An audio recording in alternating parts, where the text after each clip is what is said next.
Have you ever been somewhere, maybe somewhere new, and then you felt really out of place and that you didn't fully belong? That would be called culture shock, and it can occur anywhere at any time. Whether you're traveling to a new state or a new continent, you can experience culture shock, and each time it can be just as scary as the next. The definition of culture shock is the feeling of disorientation experienced by someone who is suddenly subjected to an unfamiliar culture, way of life, or set of attitudes. Personally, I disagree because I don't think it has to be sudden. Sometimes we can prepare for something all we want, but we will still end up experiencing some form of culture shock. There's actually a graph of the stages of culture shock that you go through, and at any time you enter a new culture, you could experience any one of these. The stages are the honeymoon, anxiety, adjustment, and acceptance stages of culture shock. While these stages are trying, they help you a lot and you can actually learn a lot from them. The honeymoon stage is actually exactly what it sounds like. The person who is traveling is so overcome with love and excitement for their new culture that they don't even realize that the people around them are so extremely different than them, and this period can actually end fairly quickly once they find out that fact. The next phase is the anxiety phase, and as college students, I know for a fact that all of us know exactly what this feels like. It's never fun, but imagine what it would be like to have anxiety in a new place. I think I would just feel absolutely helpless. After feeling all of that anxiety, you might just decide that, maybe you're okay. The world isn't ending and everything is fine. That's what we hope. Adjusting to culture shock is actually the first step to acceptance, so it's very important that you go through this. Finally, what we've all been waiting for, acceptance. When someone who experiences culture shock, at some point they either have to resolve it or leave the situation.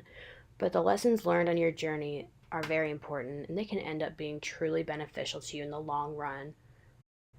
It doesn't seem possible, but people can actually experience reverse culture shock. Reverse culture shock is defined when a person who has moved away for some time returns home and then experiences culture shock.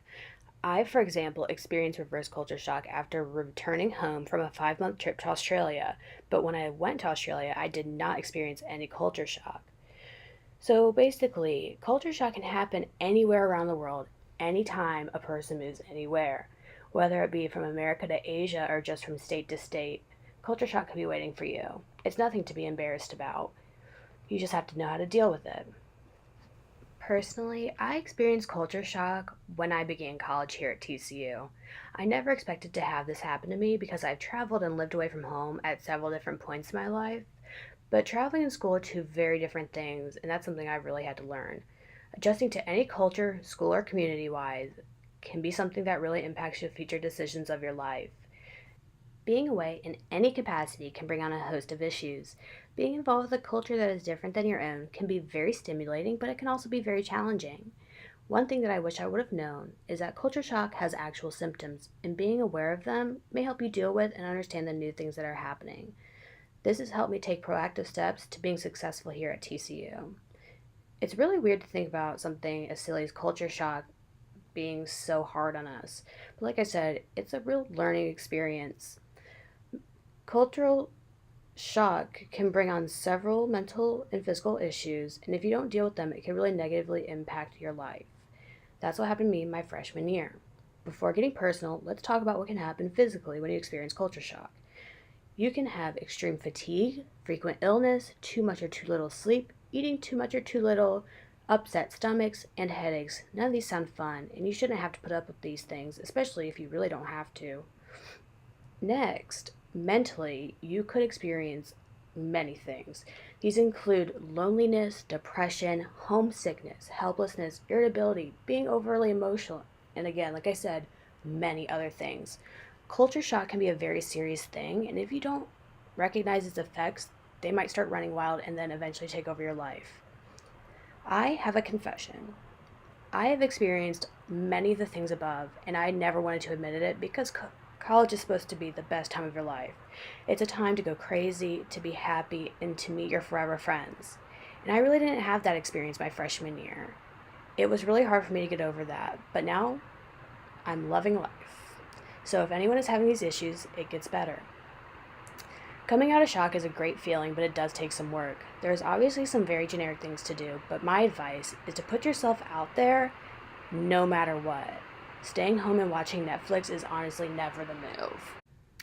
There are even benefits to experiencing culture shock, and if you asked me this a year ago, I would have said no, but now I believe it wholeheartedly.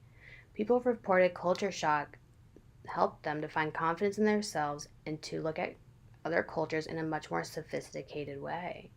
That's really crazy if you think about it. I've learned so much from having culture shock from coming to school. The thing I learned most about, though, was myself. I learned about who I am and who I want to be in my life, and I'm really glad I had to go through something really tough before coming out on the other side.